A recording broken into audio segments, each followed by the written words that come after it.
Now स्वदेश SBI live studio में एक बार फिर से आपका स्वागत है। भारतीय बाजार में नई सीरीज की शुरुआत ठीक ठाक होती नजर आ रही है और ऐसे में कमोडिटी मार्केट के अपडेट पर भी हमारी नजर होनी चाहिए। Boolean market, precious metals, non agree commodity से लेकर एग्री कमोडिटी पर फोकस करते हैं। कमोडिटी 10 बजे इंपॉर्टेंट अपडेट्स आपके सामने रखते हैं।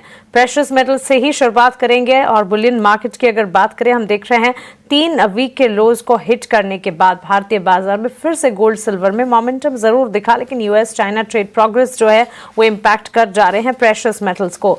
एनर्जी पैक की अगर बात करें, लगातार हम देख रहे हैं ऑयल में एक इंपैक्ट आता हुआ। जो रशियन सैंक्शंस और ओपेक प्लस के आउटपुट प्लान है उससे ठीक पहले कच्चे तेल की चाल ब्रेंट $64 के इर्द गिर्द हम देख रहे हैं ऑलमोस्ट 2% की गिरावट।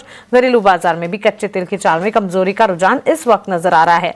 आइए कमोडिटी मार्केट अपडेट पर हमारे एक्सपर्ट से उनका व्यू लेते हैं और ये व्यू लेकर Bhavik Patel, trade bull securities के रिसर्च एनालिस्ट हमारे साथ जुड़ गए हैं। भाविक, गुड मॉर्निंग, स्वागत है आपका ET नाउ स्वदेश पर। शुरुआत प्रेशियस मेटल्स बुलियन मार्केट के ट्रेंड से ही करना चाहूंगी। कैसे देख रहे हैं गोल्ड सिल्वर की चाल को आप? घरेलू बाजार में सेंटिमेंट्स को देखते हुए स्ट्रैटेजी क्या बनानी चाहिए?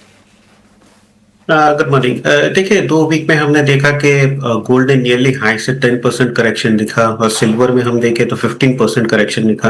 और कल हमने देखा कि क्योंकि FOMC के मीटिंग्स आने वाली है और एक्सपेक्टेड है कि रेट कट आएंगे, बट उसके बावजूद भी हम देख रहे हैं कि थोड़ी बहुत रिकवरी आई है। आई थिंक शॉर्ट टर्म में अभी भी मुझे लग रहा है कि करेक्शन जो है वो कंटिन्यू रह सकता है, बट क्योंकि 2 वीक में हमने इतनी भारी करेक्शन देखने को मिली तो शायद यहाँ से थोड़ी बहुत शॉर्ट कवरिंग देखने को मिल सकती है। तो आई थिंक इंट्राडे एक बाय में ही प्ले आउट करना चाहिए। ओवरऑल अभी भी अगर किसी को लॉन्ग टर्म पोजीशन लेनी है तो मैं बोलूंगा थोड़ा वेट कीजिए और करेक्शन ड्यू है। बट आज के दिन ऑप्शन में थोड़ा ज्यादा बेहतर रहेगा बाय के लिए, क्योंकि वॉलेटिलिटी ज्यादा है। तो 1,19,000 का जो नवंबर कॉन्ट्रैक्ट का कॉल ऑप्शन है वो बाय करके चल सकते हैं। अराउंड 3500, 4300 का टारगेट रहेगा, 3100 का स्टॉप लॉस रहेगा। चांदी की बात करें तो चांदी में मुझे लग रहा है अभी थोड़े और वॉलेटिलिटी ज्यादा है गोल्ड के कंपैरेटिवली, तो थोड़ा चांदी में अवॉइड कीजिए। सोने में एक बार थोड़ा बहुत शॉर्ट कवरिंग दिख रहा है तो वहां पे प्ले आउट कर सकते हैं कॉल ऑप्शन के बाय।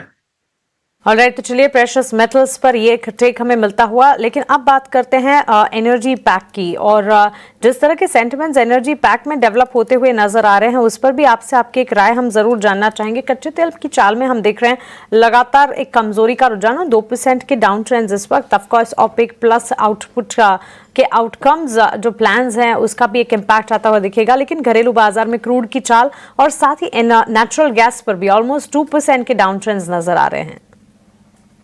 देखिए, क्रूड पे जो पॉजिटिविटी आनी थी आई थिंक वो आ चुकी है, क्योंकि रशिया पे जो सैंक्शंस लगाने हैं वो ऑलरेडी मार्केट ने फैक्टर्ड इन कर चुके हैं। आगे जाके भी अगर हम देखें तो काफी ओवर सप्लाई है और इराक जो है वो ओपेक प्लस से अपना प्रोडक्शन बढ़ाने की बात कर रहा है।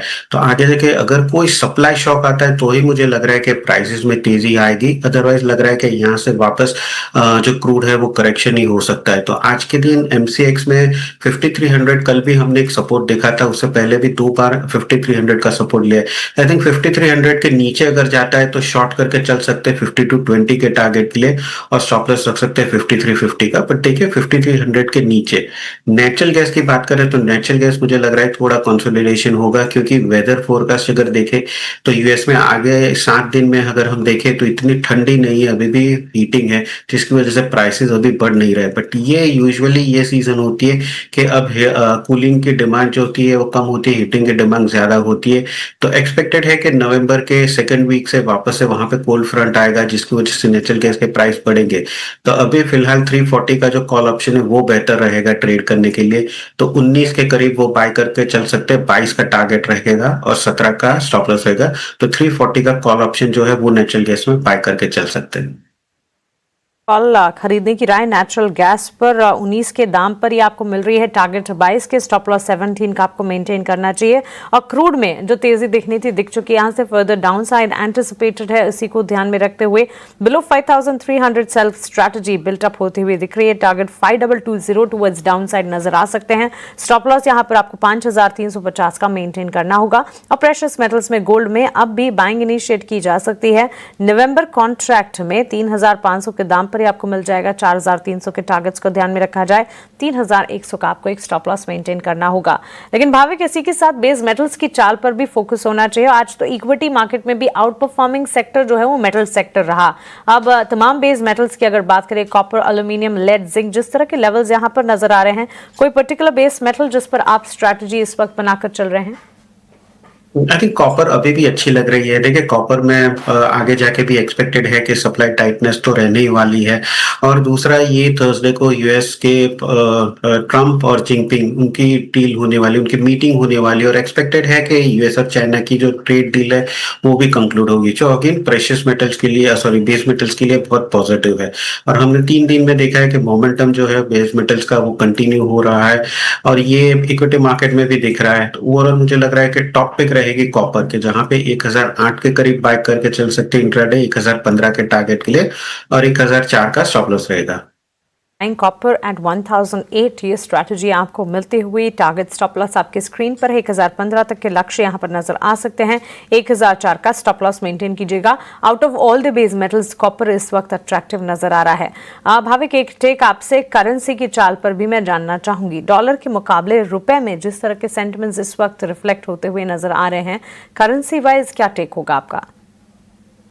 देखिए करेंसी में डिस्पाइट डॉलर वीक हो रहा है, हमारे रुपी भी अगर देखें तो इंस्टेड ऑफ गेटिंग स्ट्रांग वो भी वीक हो रहा है। और उसकी वजह है क्योंकि यूएस ने जो रशिया के 2 बड़े पे सैंक्शंस दिए हैं ऑयल पे, तो उसकी वजह से अभी हमें जो है वो मिडल ईस्ट से क्रूड लेना पड़ेगा, जिसकी वजह से हमारा जो रशिया से डिस्काउंटेड ऑयल है वो कम हो जाएगा, जिसकी वजह से देख रहे हैं कि रुपी में प्रेशर आ रहा है।